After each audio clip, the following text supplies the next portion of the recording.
to be a teacher, it's like there's this huge streamlined process to becoming like a fully licensed teacher in Japan, which if you're born Japanese and go through the system, super easy to understand. Yeah. It's a very straightforward path. It's like this, boom, you're a teacher, right?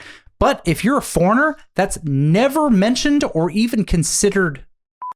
Hey there! こんにちは、アーサーです。リスニング上達においてシャドーイングや書き出しはとても重要ですね。ただ字幕がないと答え合わせが難しいし、映画だと長いし、日英どっちかの字幕しかつけられないし、スクールでは練習用の定型文が多くなるし、となかなかいい教材がありません。そこでこのチャンネルでは日英同時字幕付きでネイティブ同士の生の会話をお届けしています。学習のために作られた会話ではなく、僕とアメリカ人の友達のオースティンとの本当に生の会話になるので、ぜひリスニング力を向上させるのに役に立ててください。ちなみにこの動画の字幕なしバージョンは The Austin and Arthur Show という別のチャンネルで公開しています。何度も練習してワンランク上のレベルに挑戦したいと思った方はぜひチャレンジしてみてくださいね。ちなみに今日のテーマは日本での人種差別ですね。日本とアメリカ、国によって人種差別の形にも違いがあるので、そのあたりについて語ってみました。それでは Let's get started. So what's our topic for today? Well, we are going to tackle the dense topic of racism here in Japan. Yeah. It's kind of a weird topic because it's like, especially to like people who are either living in the US or abroad or have spent time over there. The topic of racism is like a lot different. Yeah. You know what I mean? Like, because coming from American backgrounds, right? When you think of racism, the first thing that always pops up is white versus black. Yeah, right. Right? White people and black people, racism and segregation in the US of, you know, black Americans. Yeah.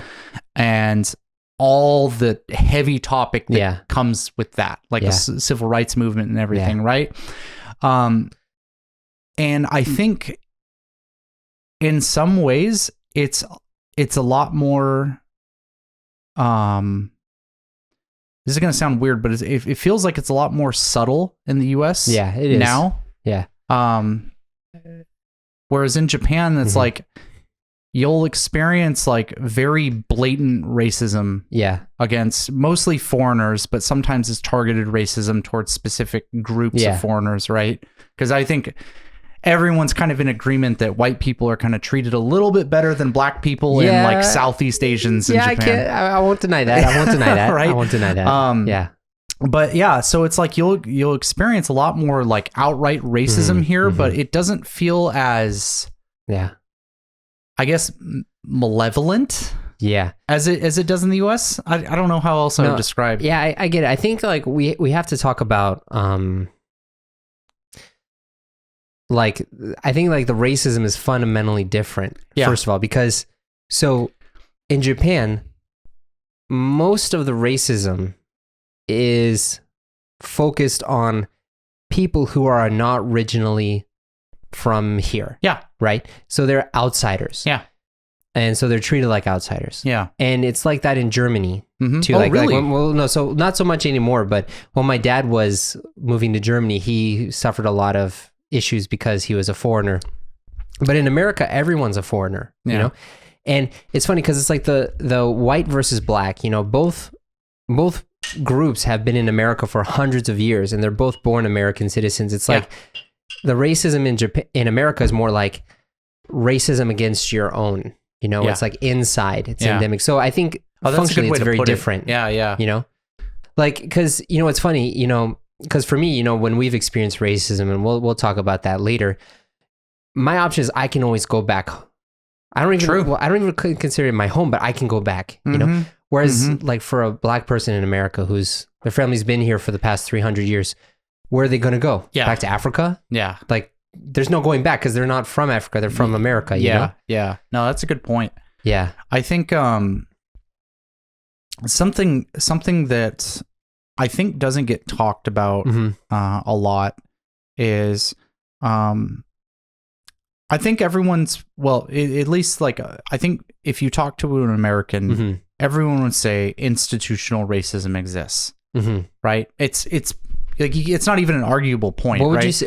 How would you define institutional racism? So institutional racism would be like governments and large scale entities, specifically not necessarily targeting racial groups, but maybe shuffling the deck in a way that provides like a favoritism towards one group. Yeah. So like an easy example would be I forget the term. I want to say it's redlining. Redlining, yeah. Yeah, I was where it's like you'll zone out spots in a city, and those specific spots will be like for the ethnicity groups. You know what I mean?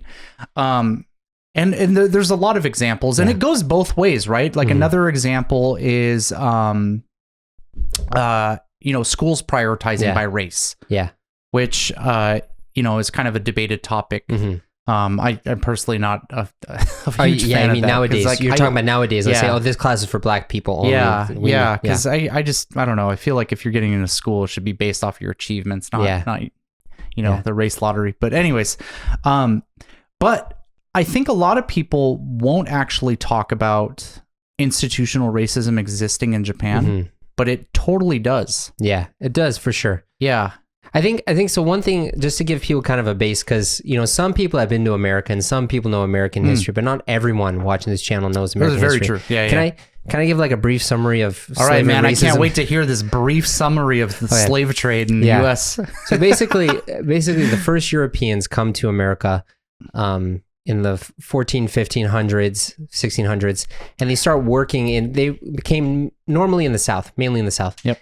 And they would bring in slaves. A lot of Irish people came over at that time, but people were dying and they weren't seen as very strong. Like they couldn't deal with the heat. And right at that time, you have the transatlantic slave trade where all these people from Africa are coming. Yep. Now, an interesting thing you may not know actually is that for a long time, the concept of race did not exist in Europe.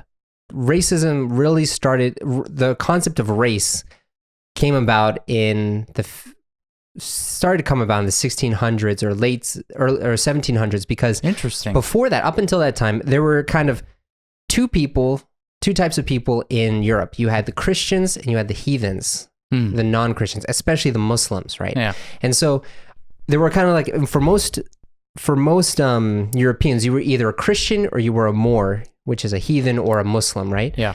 And then they go to Africa and they start seeing these people that they've never seen before, and they don't fit into the category that they have. So they just consider them heathens. But then as time goes on, about like in the 1800s, this one German dude who'd never traveled outside of Germany, he like gathers a bunch of skulls of people from all over the world, and he says, this is a Caucasian skull.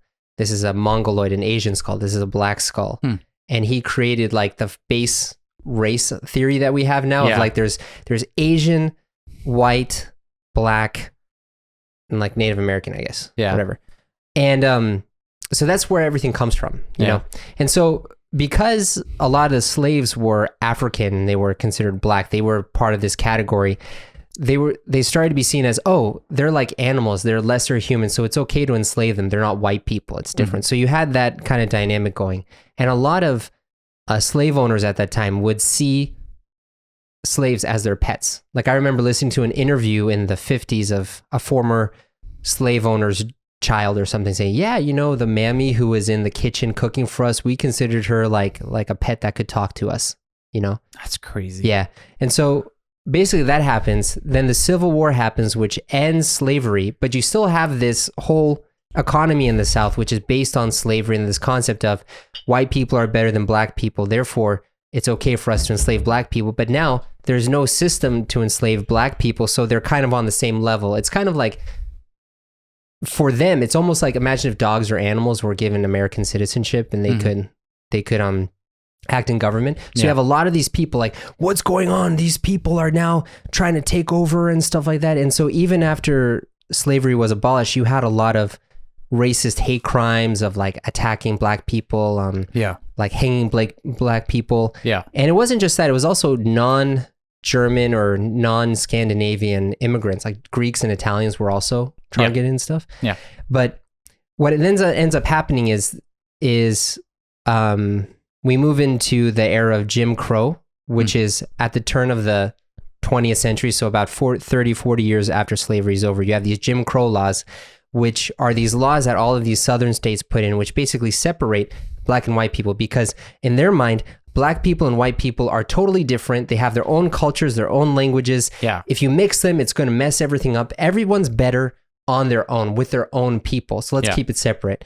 And in theory, they use the phrase separate but equal. Yeah. But in reality, the facilities were very different. Yeah. Like you would have water fountains for white people and water fountains for black people. And it's almost like if someone saw, at that time, if a white person saw a black person drink from the water fountain, it'd almost be like if you saw a dog use the water fountain. Yeah. You'd be like, I don't want to use that. The dog was just like looking up on that thing. That was the mindset behind that.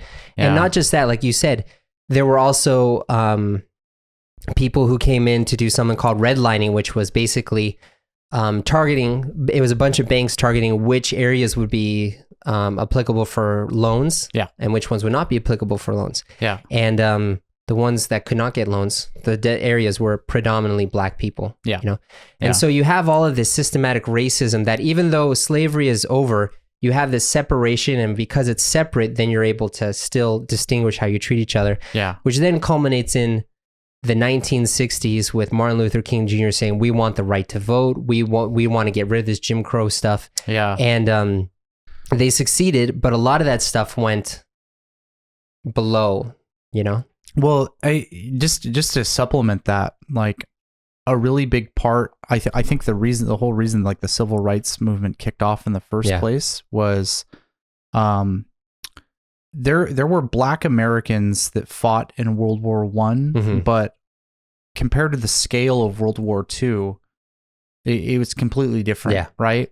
There was a lot of black Americans that fought during World War II, and you know, they were drafted or they enlisted on the premise like, hey, if you go serve your country, you're going to be equal. You're one of us because you're now fighting for the armed forces, right?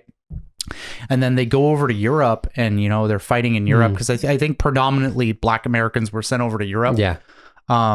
You didn't see a lot of like Asian or they're actually segregated by units in the military. Yeah, right. But like Asian and black units were considered to be untrustworthy. So they were sent over to the army because it's a lot more easier to manage there. Yeah. But yeah, they go over to Europe, and it's like at that time Europe had mostly kind of finished doing their racism and slavery thing, like I think 100 or 2 years before America stopped. So in a lot of ways, they were treated really well in Europe. Okay. And then obviously World War II finishes, and they come back over, and it's like, then they just go back to being a black American. Yeah. And a lot of them were like, no, I'm not going back to this. I had no idea about that. That's so really cool. that was kind of like what kicked off the civil rights movement is like in the 1950s, a lot of like veterans came home and they were just like, dude, I was treated so well in Europe. I'm not coming back to this. Yeah. Yeah. Yeah. And then after I got you some more. And then after like the civil rights where black people have equal access to voting. Yeah. There are still other aspects in the 70s and the 80s and the 90s with like the crack epidemic where black people are targeted unfairly and then they go to prison big time, and that caused a lot of things which we can talk about. But I just want to give like a summary of the background of where we are, where like it's like because America was a society that was basically slavery was a huge part, and actually the most influential war in American history was fought over the topic of slavery. So that means that it's kind of like a basic part of the struggle in American society. Yeah. I mean, it's like, I think that the concept of race is like just a foundational pillar in like the zeitgeist that is America at this point. Like, I don't think you can travel to America without encountering a conversation about race at some point. I don't think it's possible. Yeah. Like you'll be talking, it doesn't matter if you're talking to a stranger or your best friend or a family member, it will come up. Yeah. Yeah, and so what about like, how do you feel that that's different from what's in Japan? Like, how would you feel about Well, in Japan? so that's the interesting thing. Yeah. Like I said at the beginning of the podcast, I think racism, it's speaking from a white man who didn't experience racism in the U.S. Yeah. But from how it feels like racism is a lot more blunt here. Yeah. But like I said at the beginning of the podcast, it doesn't feel malevolent. Yeah. You know, like the idea of like racist acts in the US, it seems to come from like a feeling of hatred. Yeah. Where I think when I experience racism here, it seems to be coming from ignorance. So what's like give a concrete example of how you've experienced racism here? So I think there's a couple ones that I want to talk about, but the first one is like the textbook, like I got denied from my apartment because I'm a foreigner. Right. If you come to Japan, guaranteed you will experience that. Yeah. It's so common. Yeah. And honestly, like I said, I think that just comes from ignorance. Like, you know, maybe the apartment owner had a bad tenant that happened to be a foreigner. Not like Japanese tenants can't also be bad tenants, but or more common than not, they just heard it from a friend that they shouldn't trust foreigners. You know what I mean? So because of that, if they see you have a foreign name, like my wife applied for an apartment and talked with the owner, and my wife's Japanese, but she has my last name. Yeah. And so instant denial. Yeah. It's just like, what the fuck? Yeah. But yeah, so I think that's the most common one. Yeah. I mentioned on, I want to say like, 5 or 10 podcasts back when we were talking about like the pipeline for teachers. Yeah. In skilled labor industry. Yeah. So like something that you have to have a very specific training to do. It's really hard for foreigners to enter. Yeah.